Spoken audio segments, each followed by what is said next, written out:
Hi, I'm A.F. Steadman, the author of Scandar and the Unicorn Thief.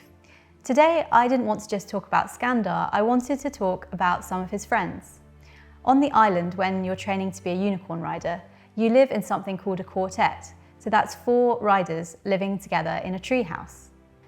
One of the other riders that Scandar lives with is called Bobby Bruner.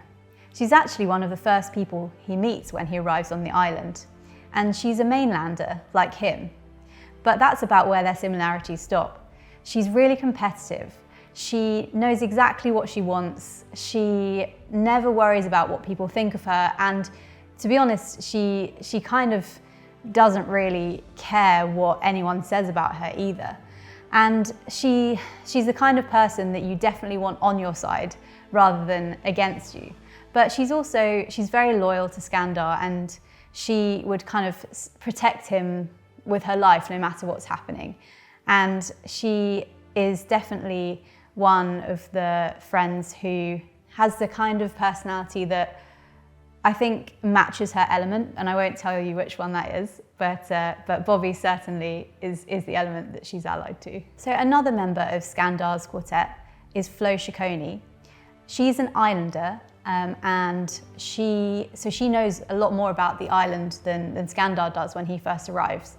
And she's really kind to him, and she tells him lots of things that he would have no way of knowing because the island's quite secretive.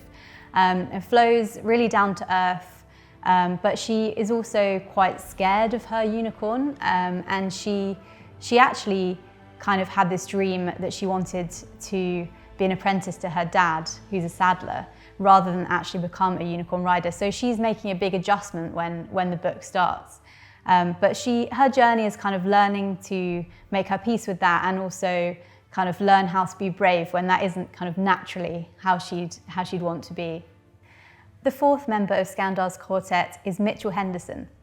Now, Mitchell takes a bit of a disliking to Scandar when he first meets him, and that's partly because Mitchell is very ambitious. But he kind of wants to succeed because his dad wants him to succeed, and he wants to make his dad really proud. And Mitchell struggles with kind of making decisions that he would want rather than the decisions that his dad would want him to make. But his journey is kind of learning how to have friends. He's not really had them before, and also learning how to kind of shake off that, like, his father's influence and kind of do things for himself rather than for his dad. He's got a bit of a fiery temper, but he's very creative. He comes up with lots of ingenious plans, and I can't wait for you to meet him. So Scandar's friends, they all kind of balance each other out in their quartet. Some of them have fiery tempers, some of them are very competitive, some of them are a bit calmer, some of them are a bit scared, but they all kind of experience those emotions at different times. And in many ways, they balance each other out. And they're not always working together, but when they are, they really can change the world.